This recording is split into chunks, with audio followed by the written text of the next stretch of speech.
Namaste, and welcome to our continuing series on the life divine with our beloved Ranga.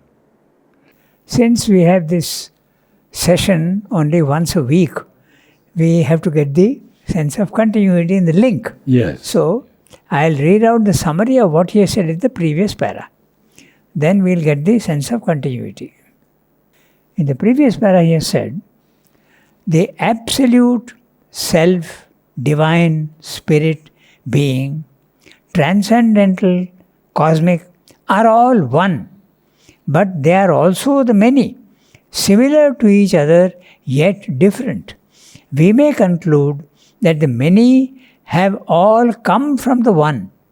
But how can the one become the many, and how can the limited become the absolute? How can man, the limited, become the infinite? This mental logic errs on two counts. The first error, it takes the one to be the mathematical finite one, which is less than 2 and can become 2 only by division, addition, multiplication. But the absolute is an infinite oneness. As the Isha Upanishad says, okay, there is a note above, okay. It moves not, yet is always far ahead. Tadejati tannaijati. That's it, he is referring to that. It moves not, yet is always far ahead and can never be caught. It is inside everything and outside as well as outside. We have to go to the logic of the infinite. This is what he said in the previous para. Okay? So, now we start reading line by line the para that we have to read today. At the end of Savitri, at least at the end of Savitri that I have in the book, Sri Aurobindo quotes the Isha Upanishad. The one unmoving is swifter than fate. Yes. The gods cannot overtake it. That's right. For it travels ever in front. It moves and it moves not. That's it. It is far from us, yeah, and it is very near. close. Beautiful, beautiful. Okay.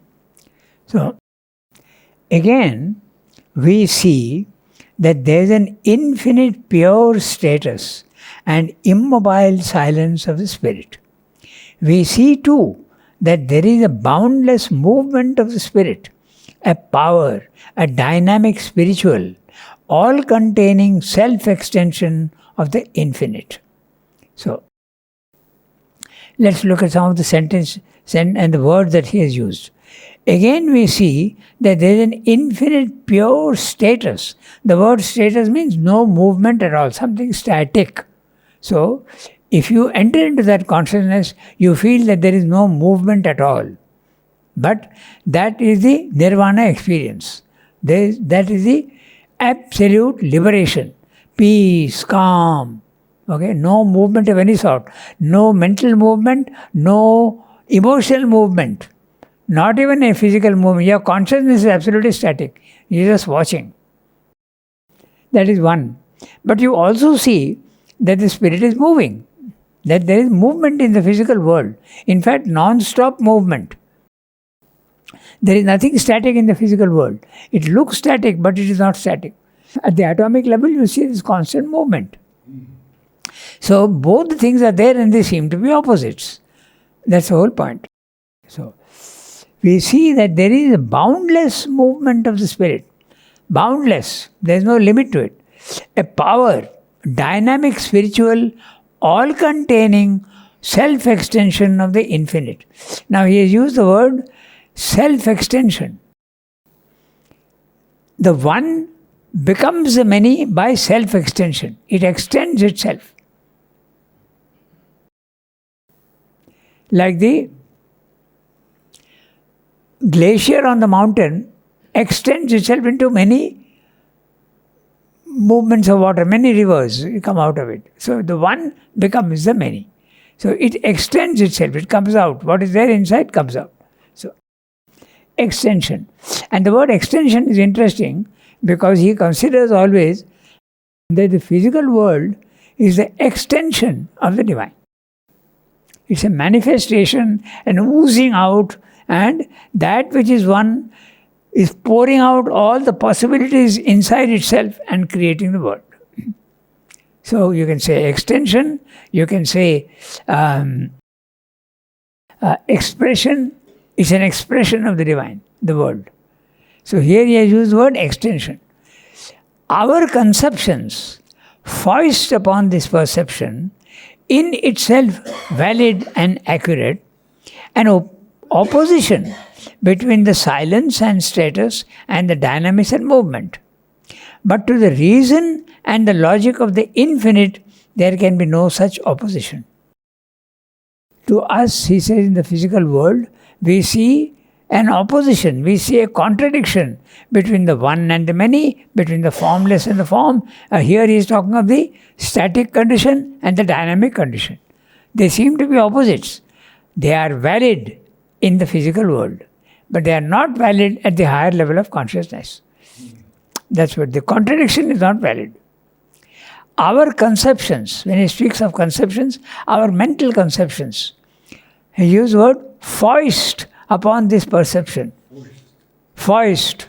Forcibly imposing and imposing itself on you.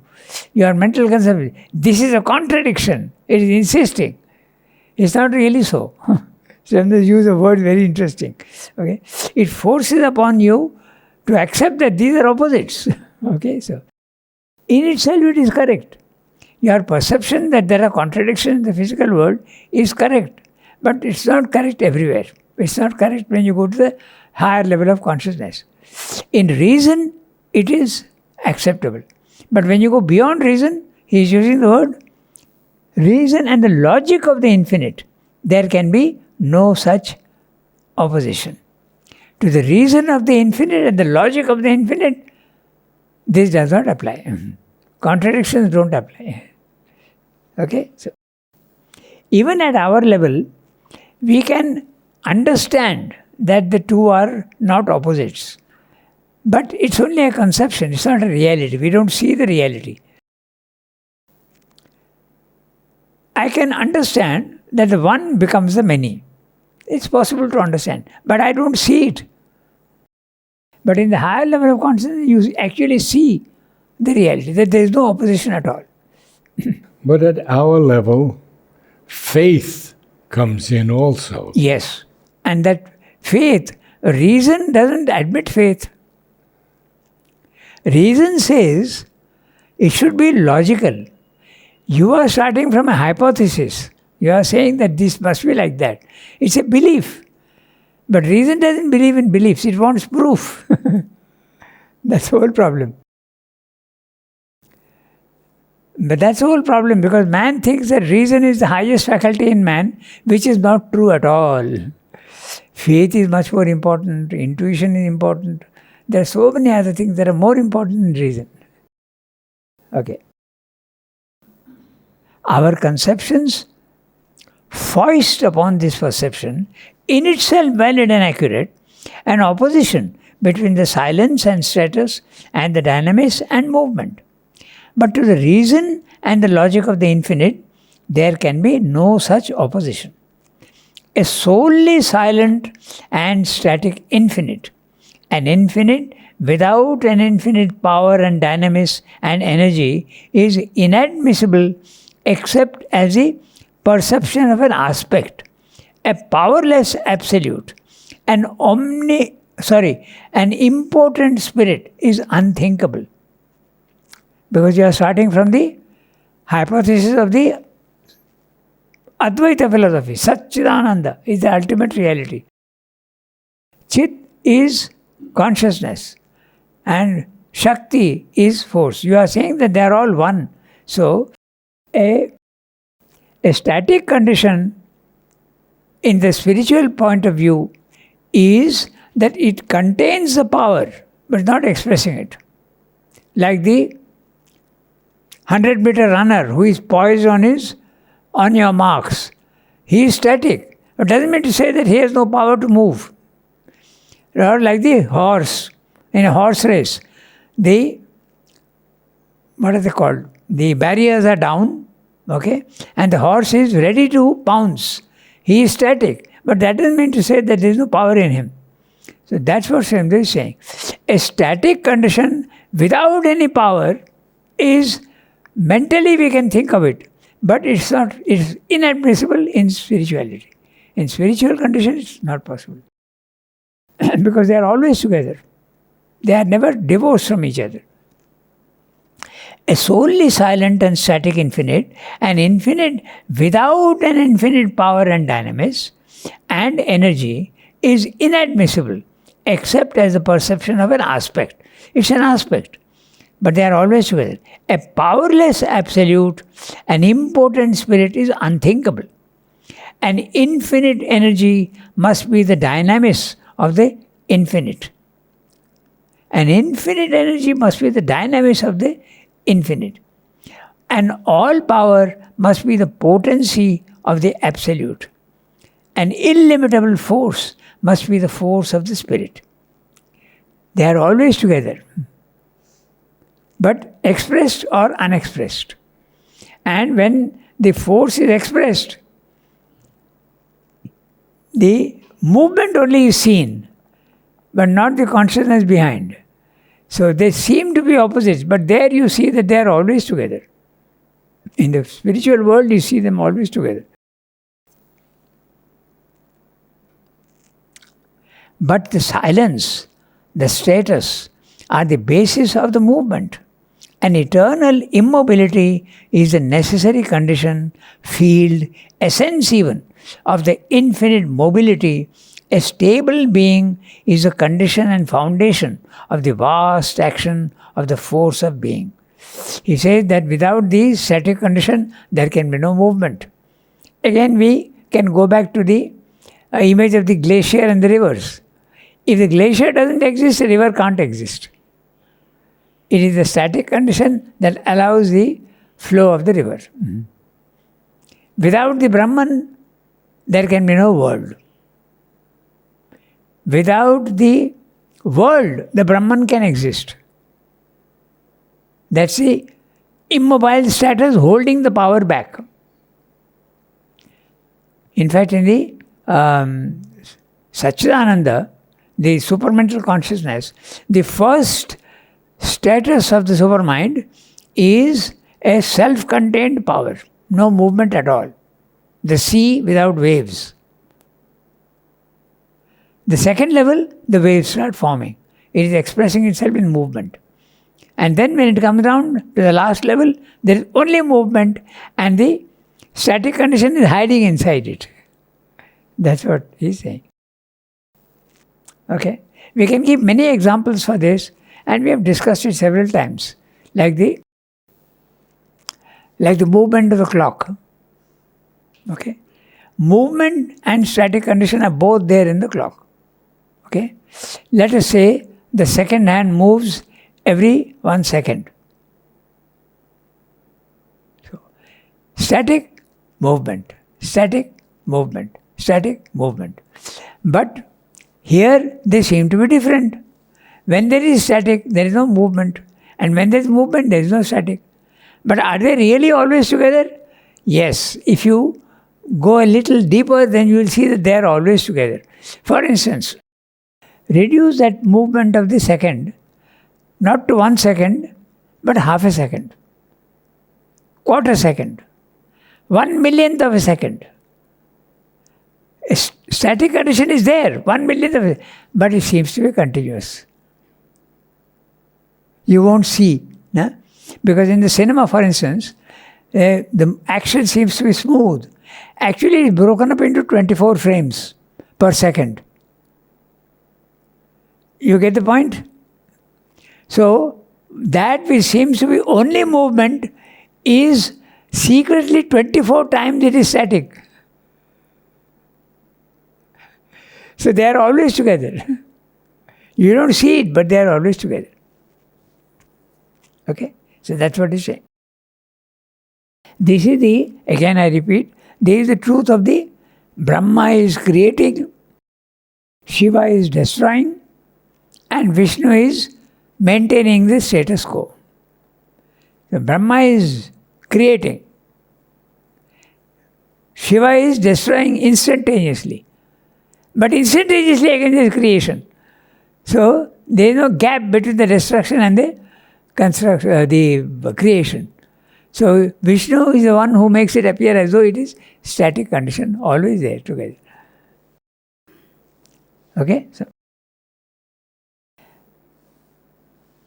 if it is when we arrive at something of this silence, stability, immobility, that we can base on it a force and energy which in our superficial restless state would be inconceivable.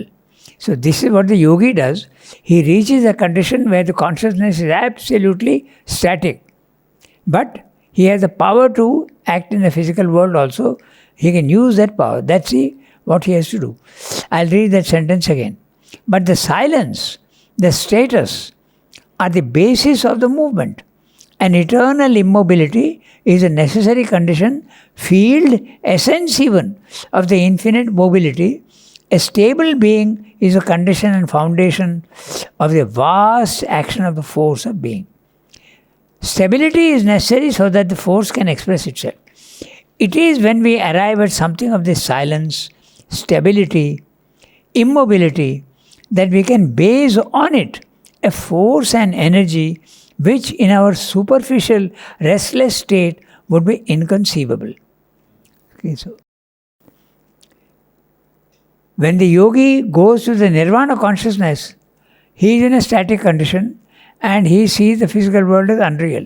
But Srimda is saying, based on that silent condition, you can continue meaningfully to act in the physical world. It's possible.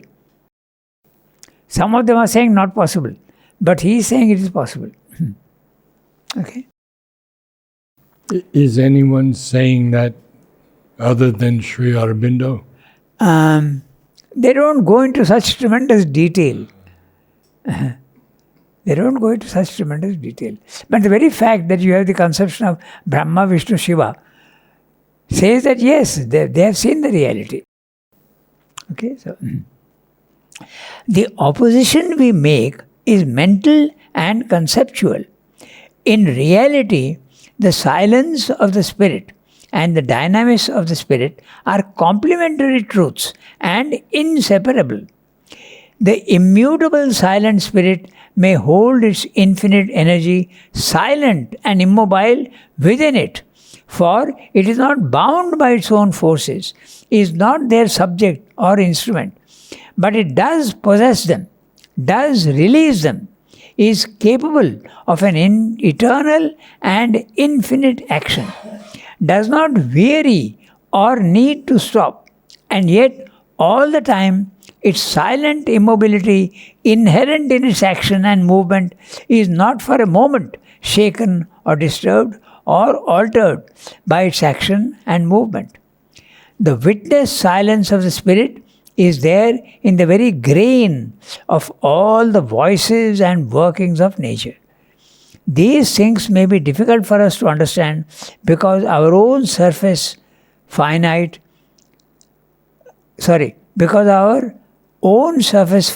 capacity in either direction is limited and our conceptions are based on our limitations.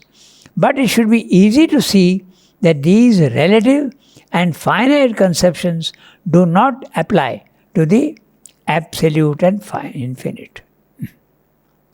So, what is not possible for the mind to understand is very understandable at the higher level, but here also you can understand, but you can't see, you can't experience the complementarity of the two. That's what he said. The others are saying, most of the philosophical, Buddhism, Mayavada, even Shankara to a certain extent says that they seem to be opposites. They are together all the time, yet there is a gulf between them. Okay? So Srimda says they are always together. Purusha and Prakriti are always together. I read the next sentence, para. Our conception of the infinite is formlessness. But everywhere we see form and forms surrounding us, and it can be and is affirmed of the divine being that he is at once form and the formless. For here too, the apparent contradiction does not correspond to the real opposition. The formless is not a negation of the power of formation, but the condition for the infinite's free formation. For otherwise, there would be a single form or only a fixity or sum of possible forms in a finite universe. The formlessness is the character of the spiritual essence, the spirit substance of the reality. All finite realities are powers, forms, self-shapings of that substance. The divine is formless and nameless, but by that very reason capable of manifesting all possible names and shapes of being. Forms are manifestations, not arbitrary inventions out of nothing. For line and color, mass and design, which are the essentials of form, carry always in them a significance, or it might be said, secret values and significances of an unseen reality made visible. It is for that reason that figure, line, hue, mass, composition can embody what would be otherwise unseen, can convey what would be otherwise occult to the sense. Form may be said to be the innate body, the inevitable self-revelation of the formless. And this is true not only of external shapes, but of the unseen formations of mind and life, which we seize only by our thought, and those sensible forms of which only the subtle grasp of the inner consciousness can become aware. Name, in its deeper sense, is not the word by which we describe the object, but the total of power, quality, character of the reality which a form of things embodies and which we try to sum up by a designating sound, a knowable name, nomen. Nomen, in this sense, we might say, is noumen. The secret names of the gods are their power, quality, character of being, caught up by the consciousness and made conceivable. The infinite is nameless, but in that namelessness, all possible names, noumens of the gods, the names and forms of all realities are already envisaged and prefigured, because they are there latent and inherent in the all-existent. So, what he's saying is very interesting, and we'll have to see what he's saying. He has spoken about the one and the many, he has spoken about the finite and the infinite, and he has spoken about static condition and movement. Now he is talking about the form. One by one he is taking up and showing that they are all not contradictions but complementary aspects. Now this is very interesting. That which is formless can be made into a form. A mass of clay can be given a form. It remains clay, but it's still a form. That which is unmanifest in a mass of clay can be made into a form which now you can see. But the mass of clay can produce any form it wants. It doesn't produce only one form. It has got the potentiality of infinite forms. That's what he's saying. Okay, take a stone. Okay? It's a mass of matter. I can make a Shiva statue out of it. I can make a Brahma statue out of it. I can make a Ganesh statue out of it.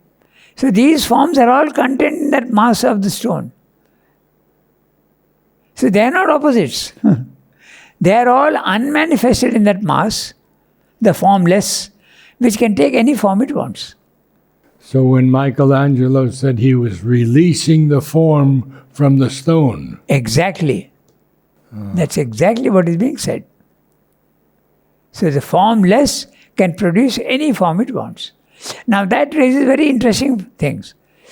That means to say that the characteristics of the form are there in the infinite formlessness. So, in other words, the forms are significant. Now you can understand the significance that mother is giving to flowers. The form of the flower is suggesting the characteristic which is there in the subtle world.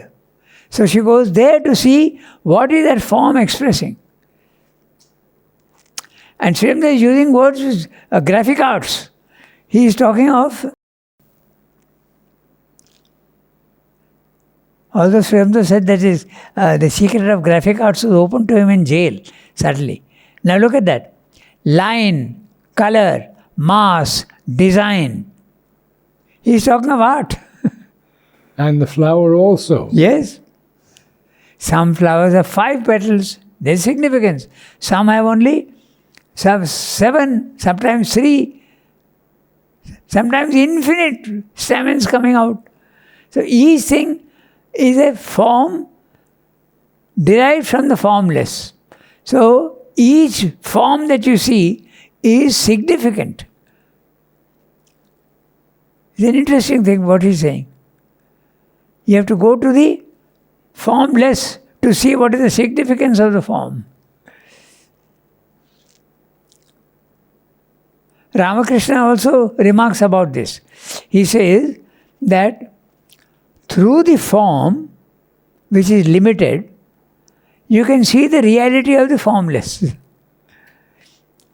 One example he gives, he says that when the hands, Buddha's statue is often shown with his hands going below his knee. Okay?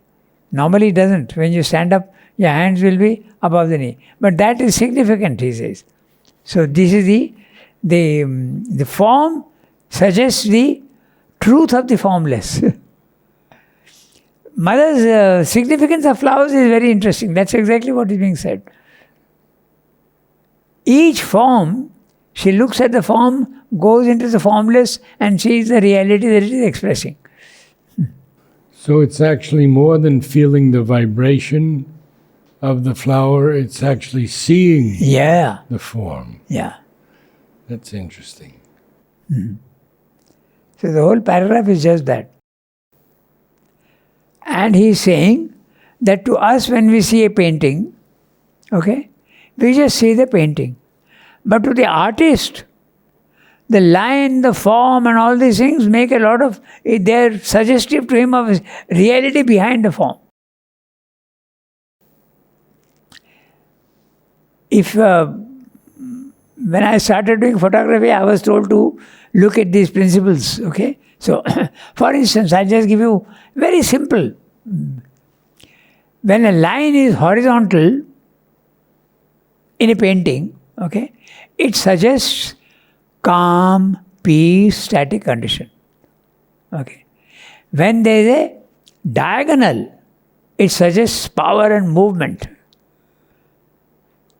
So like that, there are so many things. Each form is significant. Colors also. Black would represent something, red would represent something. And this corresponds to the reality. When you see subtle forms and colors, they all mean something. For instance, the color is violet and bluish violet, sometimes green. Okay? The color of the mind, mental region is yellow. The psychic is pinkish, whitish. Okay?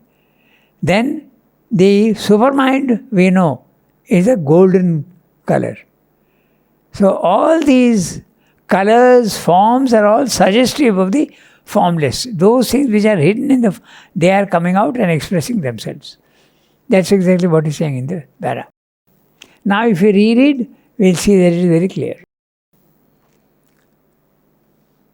And this also applies to the name, nama and rupa. Name and form. And so they're using very interesting words, noumen and nomen. Okay? So, noumen is the self. Noumenal, the self. The self which is static, featureless, infinite, eternal, immobile. That's a noumen. And the nomen is a name, the expression of it in the name and form. Again, we can take another very simple example. Names. What are names? You are called Narad in Pondicherry, but in the States you are called Richard. But you are the same. The name is something, the most exterior form. You don't change when your name is Richard or Narad. Okay? A tiger can be called a tiger. It can be called a tigre in French. It can be called a bag in our Indian languages. But the essence, the tiger remains the same. But the names go on varying.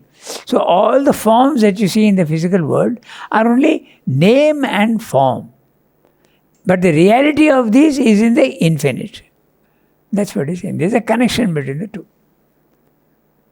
He has used this composition, this word 2 times. First time he says, line, color, mass, design. Okay? These are absolutely terms for the graphic arts. Whether it be painting or whether it be sculpture, even to a certain extent architecture also. But all these things matter there. Then he is again using further down, figure, line, hue, mass, composition. So these are the terms which artists use. The same they are using them for his philosophy, explaining that there is a connection between the two. Just one point. So Yeah.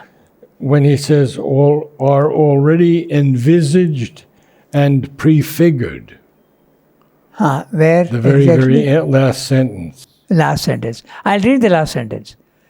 The infinite is nameless. There is no name to it. Okay?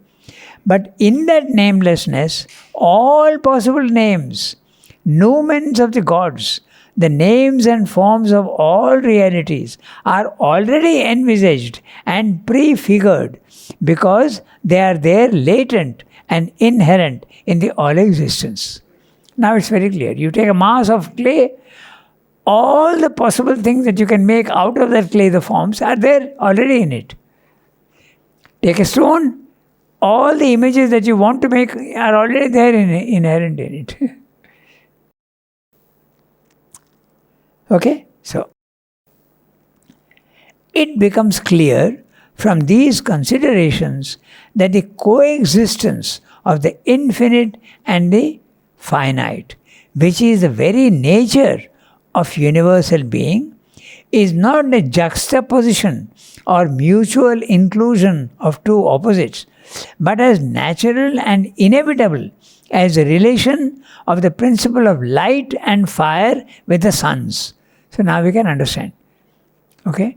He's saying that they are not static condition and formless condition. They are there together sitting in the same room. No. They are absolutely welded one into the other. Like the sun and its power to give light and heat. You can't distinguish between the two. The sun has light and heat. And the heat and light is coming from the sun. They are always together. Okay? So, the finite is a frontal aspect and a self-determination of the infinite. No finite can exist in itself and by itself. It exists by the infinite and because it is of one essence with the infinite. For by the infinite, we do not mean solely an illimitable self-extension in space and time, but something that is also spaceless and timeless, a self-existence indefinable and illimitable, which can express itself in the infinitesimal as well as in the vast, in a second of time, in a point of space, in a passing circumstance. The finite is looked upon as a division of the indivisible. But there is no such thing. For this division is only apparent. There is a demarcation, but no real separation is possible. When we see with the inner vision and sense and not with the physical eye a tree or other object, what we become aware of is an infinite one reality constituting the tree or object, pervading its every atom and molecule, forming them out of itself, building the whole nature, process of becoming, operation of indwelling energy. All of these are itself, are this infinite, this reality. We see it extending indivisibly and uniting all objects so that none is really separate from it or quite separate from other objects. It stands, says the Gita, undivided in beings and yet as if divided. Thus each object is that infinite and one, in essential being with all other objects that are also forms and names, powers, movements of the infinite. The Gita says that everything is actually one, but you see them as divided. He says, again very interesting, he says, there is demarcation, but no division.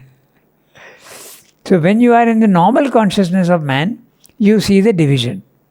But you rise in consciousness, you start seeing the oneness. In everything, it is there. It in is everything. there. Earlier in other chapters he has given, and we had the image of a picture. Let's take a picture, okay? And I'm going to make a jigsaw puzzle out of it. Yeah. You remember that? Mm-hmm. So I make lines where I'm going to cut with a hacksaw. I'm going to cut those lines. Now, I am seeing the whole picture and I am seeing the lines. But I am seeing the whole picture. This is a spiritual vision. Now, I cut them. It's not only a line. Now I cut them. Okay? Yet I see the whole picture. Now, wherever I have cut, I separate them by 1 millimeter. I still see the whole picture. Yeah. Now I separate them by 1 centimeter. I am beginning to lose the whole picture. Move it by 10 centimeters and you have lost the picture. Then you are seeing only pieces. That's our condition. So that's what he's saying. Demarcation and division. There is a demarcation, but there is no division. Okay? So, this incoercible unity in all divisions and diversities is the mathematics of the infinite, indicated in a verse of the Upanishads. This is the complete, and that is the complete. Subtract the complete from the complete is the remainder. This is from the Brihadaranyaka Upanishad. And it says, Purnamada Purnamidam. That's how it goes. Okay? Purnasya Purnamadaya Purnamevava Shishyate. You take the complete out of the complete. The complete is the remainder. So, because the infinite is inexhaustible. And that's what the divine is doing. Out of that formless, static condition, is constantly creating forms. But the quantity or whatever you want of the infinite never reduces. It's always there. This is a very well-known mantra which is used very often. Okay, Purnamada Purnamidam. This also is infinite, that also is infinite. Take the infinite out of the infinite, remainder is the infinite. So, I think I have got the Sanskrit Brihadaranyaka Upanishad peace chant. Om Purnamada Purnamidam Purnat Purnamudachyate Purnasya Purnamadaya Purnameva avashishyate. This is the Sanskrit. For so too it may be said of the infinite self-multiplication of the reality that all things are that self-multiplication. The one becomes many, but all these many are that which was already and is always itself, and in becoming, the many remains the one. There is no division of the one by the appearance of the finite, for it is the one infinite that appears to us as the many finite. The creation adds nothing to the infinite. It remains after creation what it was before. The infinite is not a sum of things. It is that which is all things and more. If this logic of the infinite contradicts the conceptions of our finite reason, it is because it exceeds it and does not base itself on the data of the limited phenomenon, but embraces the reality and sees the truth of all phenomena in the truth of the reality. It does not see them as separate beings, movements, names, forms, things, for they cannot be, since they could be that only if they were phenomena in the void, things without a common basis or essence, fundamentally unconnected, connected only by coexistence and pragmatic relations, not realities which exist by the root of unity, and so far as they can be considered independent, are secured in their independence of outer or inner figure and movement only by their perpetual dependence on their parent infinite, their secret identity with the one identical. Huge sentence, but we'll make it very simple. The identical is their root, their cause of form, the one power of their varying powers, their constituting substance. So, in the para, what he's saying is that the formless creates the forms. The forms cannot exist without the formless. The one is creating the many. The many cannot exist without the one. The static condition allows all movement. Movement cannot exist without the static condition. This is basically what he's saying. Brahman is the source of all, and that is the creator of all this. The world cannot exist without the Brahman. Brahman can exist without the world. They are identical to our notions. So, when he's using the word identical, he means the one, which is same everywhere. It's an interesting word he uses, identical. He means the one. So we take this up next time. The identical is their root. Yeah, that's right. Is the their root. Cause of form. That's right. Is the root and form and origin of all the variations. Thank you, brother. Namaste all. Thank you for attending.